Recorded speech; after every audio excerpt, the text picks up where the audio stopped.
That's right, that's right.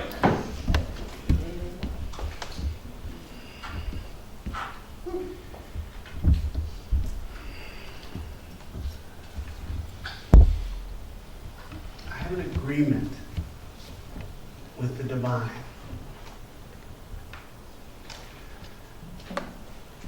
I'm going to do this work even through my own resistance. And I was thinking this the other day, I was like, some thought, me and me, which is me and God, of just, there is a burden that is presented, that has been presented to me of what ministry is.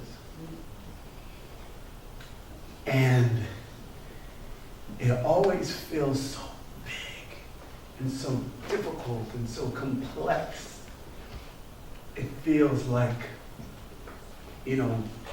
all of the, so I come from a lineage of ministers, a bishop grandfather to uncles who are ministers, and whatever tradition I was in, it was like, you that one.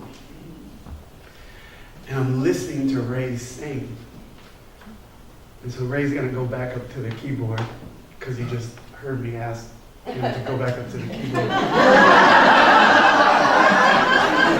And I just want you to hear what I heard. You're the wine. That line. Just give me that verse. Of course I am. Mm-hmm. Haven't you heard? Listen. Haven't you heard? Keep listening. You're the light, Right now. lighting up. Have you heard it? It's not just this casual thing. It's so real. The word, haven't you heard? Haven't you heard? In you there's no darkness. Right there. All those times when it was you they called broken. All the times they told you you didn't belong. All the times you look at your children and you can't figure out that you're enough. It's just a shadow. It's just a place where the light hasn't been revealed to you. But the first part was that you're the light. And so if you're the light, there can be no darkness. Haven't you heard? Haven't you heard? You're the bread, you're the wine, the word. So for those of you who are not fluent in the language of Christianity, Jesus is the one who is the bread and the wine. And so when they have communion, as funny as Christianity can be about calling people pagan, it has a teaching where they're literally consuming, and then depending on the doctrine that you're a part of, the literal body of the Christ. And so Ray is allowing Spirit to communicate to you that you are that. You are its body. The physical manifestation, May's manifestation, month of this. And you're the vital fluid, the blood. But the teaching in the Bible, for those of us who are not schooled in that teaching, is that that's the part that removes whatever idea of curse. So in the Bible days, the Old Testament, they talk about all the sacrifices of all the animals and things that they did. You need 2 doves for this, you need a calf for that. It was really quite pharmaceutical, it seemed. It was a prescription for forgiveness and healing and miracles. And it's already you. Praise Ray. And so like today is like on some other stuff. Because I'm not usually like this, but why be my usual? I don't ever want to be my usual self. That basically defines a lack of growth, a lack of expansion. Even if you're a usual self, I have a friend, she was going through some stuff. Her usual self is she intends to be happy and and I think that's great. It's well intended. But if the universe is asking you to be sad today, if the universe is allowing you to feel some stuff today, you gotta feel it. You gotta let it come forward. It does not define you. It's a part of you. It's information. It's data. You know, we all have heard some of you who know me have heard some of these sermon topics that come up. And I'm just as flabbergasted by them as you are. Because really it becomes this umbrella, and it just, Spirit, again, the relationship that I have with Spirit is such that it's like the humans ask you, Jason, to give it a title. So I'm going to give you a title and then I'm going to fill it all in. Because that's just our flow, right? We give titles to sermons, we give titles to books. It works. It helps us to compartmentalize, to flow in them. And so as I look at, what's happening in my relationship with Spirit, and then I'm like, okay, miracles and everything else. That's today's topic. And so like part of my work was already done because you already know what a miracle is. That's why I said I was using some of Pauline's notes. And so I was like kind of cheating when I was in the back. I was like, ooh, neat. I don't even have to do that. We can get right into it. But there's this idea of what a miracle is that is not real. Like a miracle is not actually that unusual. A miracle is not that rare. To understand and to have an idea of what a miracle is, the definition, I'm not going to reread it, but they visited to you about alignment and perception, is to really get out of the way of this, like maybe once in a million years this happens. The very idea that we exist in all of creation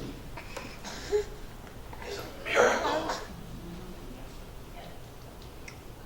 So many planets. I don't even want to know how loud the explosion was when the universe was created. It probably would have wiped us all out. In alignment with how things are born and brought into existence. A Big Bang fits very well into my idea of what God has to do.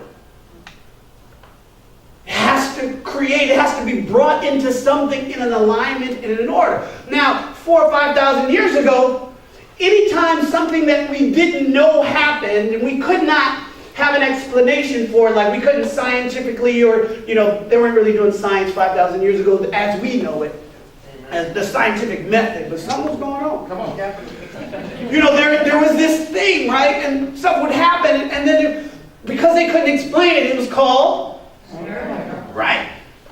And so when you're driving and your friends, anybody know anybody that's been in a miraculously survived a car accident? Yeah. Or fell from somewhere and I don't understand why I didn't break something. Like I fell 40 feet. I should have broke something.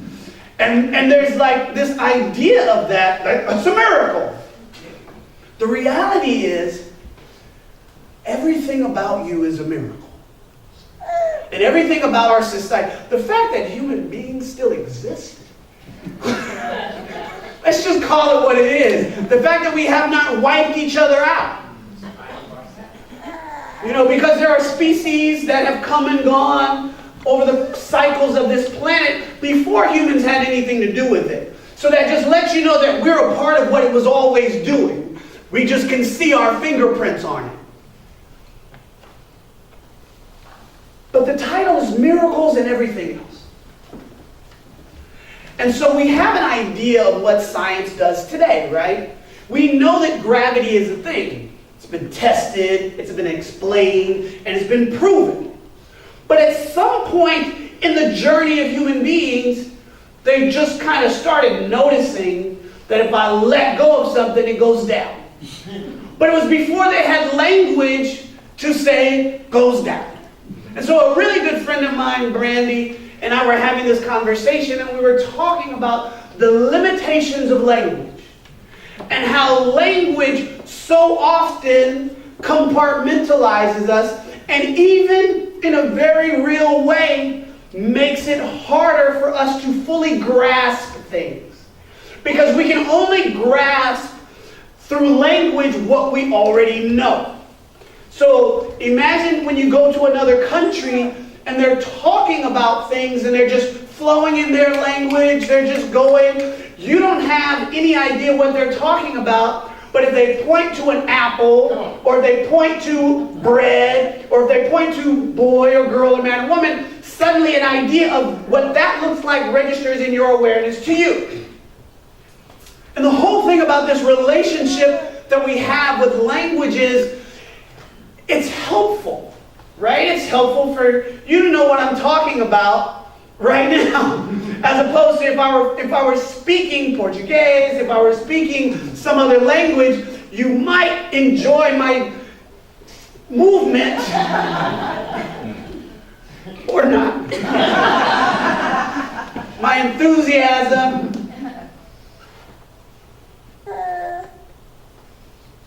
A couple of weeks ago, I gave a talk at Agape after Revelation. I feel like I haven't been away so long because some of you I've seen 2 or 3 times since my last talk here.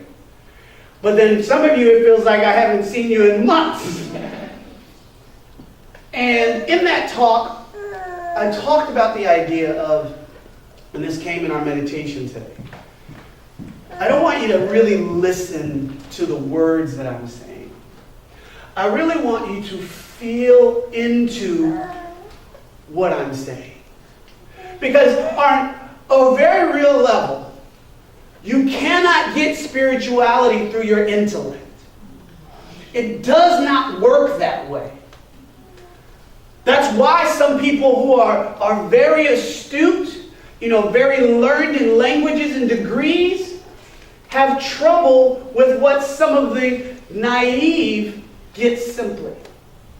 Because the naive person who has less maybe letters behind their name is a little bit more of a flexible, pliable vessel because they haven't had as many things disciplined into them to actually give them their perception. Understand that your education, your culture, it's why we talk about race and why race is important, only because it helps us to understand that there is a lens through which we all need to realize that we see the world through.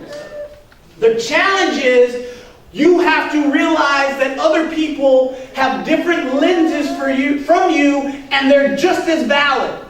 They're just as beautiful. They're just as aligned as yours is. But depending on the culture that you are raised in, I'll give you an example. If you were raised in a culture that was mostly women, you would see the world vastly different than men do. Because most of our societies in modern times are through the lens of men and masculinity. They've written most of the books, they've taught most of the higher level classes, which then taught the women who took those classes. So even women, in many cases, of the views of society and the things that they're getting are through the male's lens that gave it to them until they took back their own authority. And they took their own agency, and through their own agency, they're able to show the world they're able to first see the world differently. So I was talking to a friend because I was going to the grocery store.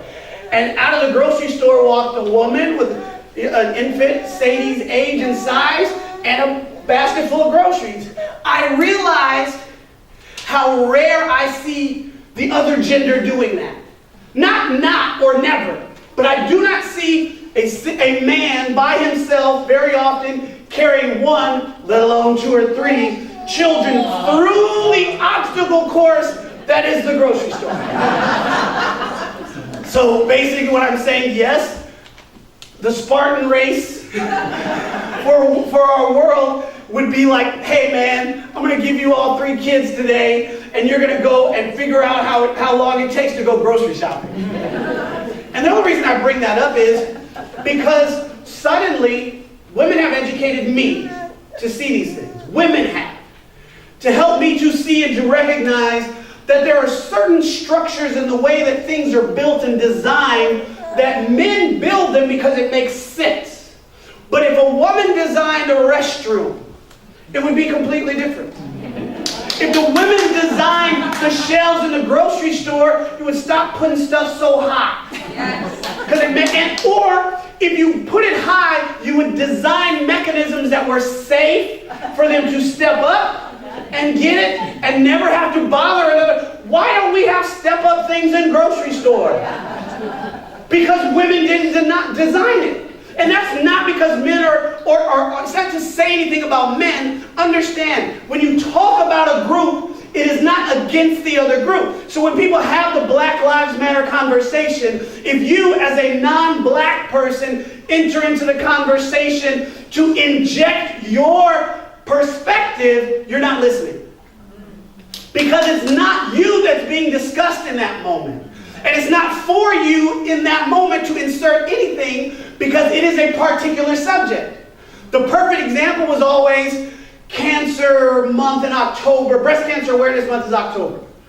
How come nobody gets upset and says, well, let's talk about AIDS in October? We should be talking about HIV in October. It's like, nobody stopped talking about AIDS and HIV in October. What's wrong with you? Right. It's a nonsensical idea. Like, why would you do that? But then here's the thing, how it attaches to all the other things. So we're all these things. And people talking about what's going on in Crimea, the annexed state of Russia, they then took some more land, or what's going on in Syria or North Korea, doesn't suddenly get us to stop talking about what's going on in South Central, in Orange County, at John Wayne Airport. But we have these perspectives that we approach things with because we only want our perspective. Of course, miracle says, a miracle is a change in perspective. Oh, it's good up in here today. We're just talking about a change in perspective. Whatever your idea is, and I knew he was going to come up. Whatever your idea is of homosexuality, transgender, transsexual, whatever label, heterosexual, heteronormative, phrases you may not ever hear in a church, cisgender, go look it up. I mean, they're just these concepts are used to help to change perspective. Because there is not only one perspective. If that was so, God needed no creations. If there was only supposed to be one perspective, don't create anything. Try not to cuss. Because I really want to say, don't create if you only want one perspective. If you're an artist, as sensitive as you might be, many of you saw there was a music video that went viral about 2 weeks ago. Oh, wow, there's a lot in this going on here. There was a music video that came out by an artist named Childish Gambino, also known as Donald Glover, and it's called This Is America, and it captures a whole bunch of things, right? So it's just, at the very least, if you just erase whatever your opinion is of it, and you say, he as an artist created a piece of work. If he forced you to only his perspective, that wouldn't make any sense. As an artist, don't create anything if the only thing you care about is your perspective of your work. Because that is not, you cannot control how other people receive it. Social media. Don't post anything if you don't want anybody else's thoughts on the matter. Because that's what you're doing, you're sharing it. Make it private, post it to only a certain amount of people. But that's not what God did. That's not what the universe did. The universe shook it all up, threw it across the cosmos, and said, I am that. I am that I am. So there's no separation between you and Republicans and Democrats and independents and communists and socialists and whatever independent freedom whoosie what's it party. There isn't. The reality of this thing is perception.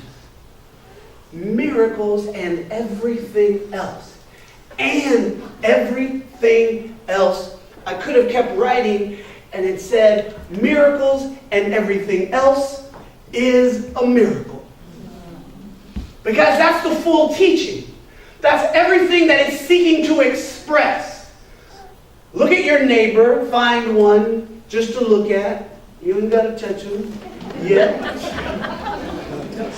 And you will get their consent if necessary.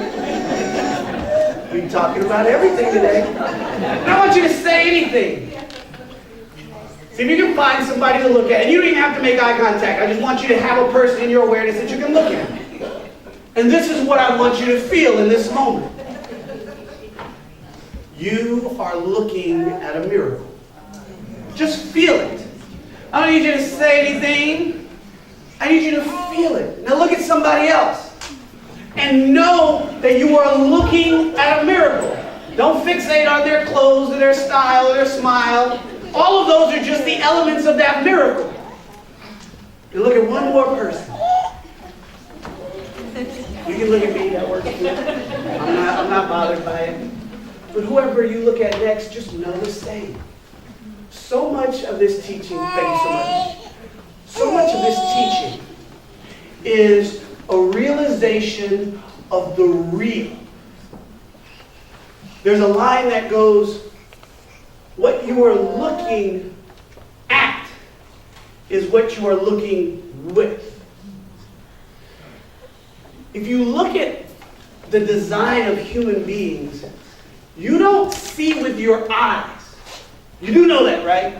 Your eyeballs in your head is not what you see with. It's what you see through. Blind people, I put this on, everything is in this talk today. It's like everything, gumbo! I'm as fascinated by it as you are. I put on Facebook the other day, blind men see better than some people with eyes. Yes. And there are people with hearts that don't feel anything. So what are you looking with? When you see human beings, like there's a part of me that is adjusting to what Spirit is calling me to on a regular basis, day in, day out. And I want you to adjust your perspective as well. You are not here to be the same. You actually can't be. You just choose to repeat the behavior and the patterns over and again. But once a person has eaten from a particular plate, they are that which has eaten the plate. Once you have experienced a day like Tuesday, you are now the being that has experienced Tuesday. Before you experienced Tuesday, you were something in someone else. And so the realization of this is a continued healing, a continued transformation, a continued awakening to the reality that you are a miracle, that it is all a miracle. And the ability to perceive, to manifest, is simply your perception of it. And the perception of whether it needs to be an out-picturing or an inner realization. Many people possess things, whatever they look like, but they are not that which owns it. They don't own it in their being. You can have a big house and still feel poor on the inside. You can have a lovely family and still feel alone. And today, we adjust our perceptions and fully embrace that it is all a miracle. Yes? Yes. Thank you.